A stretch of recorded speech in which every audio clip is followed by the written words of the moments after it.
ಹೊಸ ವರ್ಷಕ್ಕೆ ರಾಜ್ಯ ಸರ್ಕಾರ ಶಾಕ್ ಕೊಟ್ಟಿದೆ. ಕೆಎಸ್ಆರ್ಟಿಸಿ ಬಸ್ ಪ್ರಯಾಣ ದರ ಏರಿಕೆ ಮಾಡಲು ಗ್ರೀನ್ ಸಿಗ್ನಲ್ ಕೊಟ್ಟಿದೆ.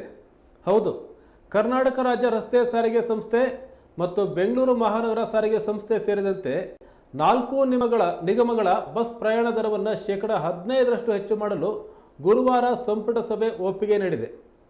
ಇಂದು ವಿಧಾನಸೌಧದಲ್ಲಿ ಮುಖ್ಯಮಂತ್ರಿ ಸಿದ್ದರಾಮಯ್ಯ ಅವರ ನೇತೃತ್ವದಲ್ಲಿ ನಡೆದ ಸಚಿವ ಸಂಪುಟ ಸಭೆಯಲ್ಲಿ ಸಾರಿಗೆ ಸಂಸ್ಥೆಗಳ ಬಸ್ ಪ್ರಯಾಣ ದರವನ್ನು ಶೇಕಡ 15ರಷ್ಟು ಹೆಚ್ಚಿಸಲು ಅನುಮೋದನೆ ನೀಡಲಾಗಿದೆ.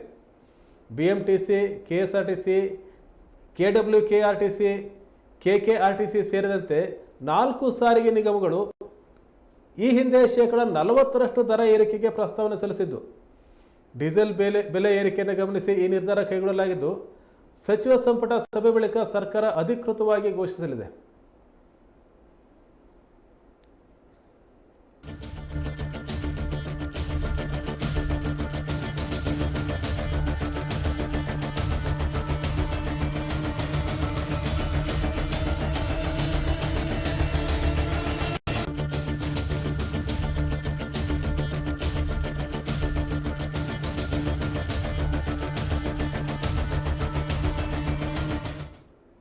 ಕೆಎಸ್ಆರ್ಟಿಸಿ ಬಸ್ ಪ್ರಯಾಣ ದರವನ್ನು ಶೇಕಡ 15ರಷ್ಟು ಹೆಚ್ಚಳ ಮಾಡೋಕ್ಕೆ ರಾಜ್ಯ ಸರ್ಕಾರ ಒಪ್ಪಿಗೆ ಕೊಟ್ಟಿದೆ. ಸಚಿವ ಸಂಪುಟ ಸಭೆಯಲ್ಲಿ ಈ ಕುರಿತು ಎಲ್ಲ ಸಚಿವರು ಒಪ್ಪಿಗೆ ನೀಡಿದ್ದಾರೆ.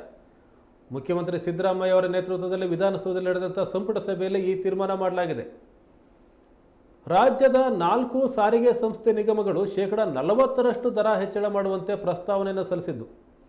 ಆದರೆ ರಾಜ್ಯ ಸರ್ಕಾರ ಶೇಕಡ 15ರಷ್ಟು ಹೆಚ್ಚಿಸೋಕೆ ಅನುಮೋದನೆ ಕೊಟ್ಟಿದೆ.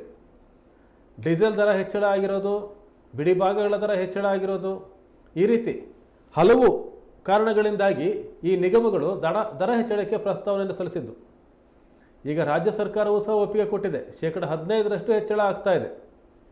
ಇನ್ನು ಶಕ್ತಿ ಯೋಜನೆ ಮುಂದುವರಿಯುತ್ತೆ. ಮಹಿಳೆಯರಿಗೆ ಉಚಿತ ಪ್ರಯಾಣ ಸೌಲಭ್ಯ ಇದೆ. ಆಧಾರ್ ಕಾರ್ಡನ್ನು ತೋರಿಸಿದರೆ, ಗುರುತಿನ ಚೀಟಿಯನ್ನು ತೋರಿಸಿದರೆ ಅವರು ಕೆಎಸ್ಆರ್ಟಿಸಿ ಬಸ್ಗಳಲ್ಲಿ ಅವರು ಉಚಿತವಾಗಿ ಪ್ರಯಾಣ ಮಾಡ್ಬೋದು. ಬಹುಶಃ ಈ ದರದ ಹೊರೆ ಪುರುಷರಿಗೆ ಮಾತ್ರ. ಶೇಕಡ 15ರಷ್ಟು ಹೆಚ್ಚಳ ಮಾಡೋಕ್ಕೆ ಈಗ ಸಂಪುಟ ನಿರ್ಧಾರ ಮಾಡಿದೆ. ಆದರೆ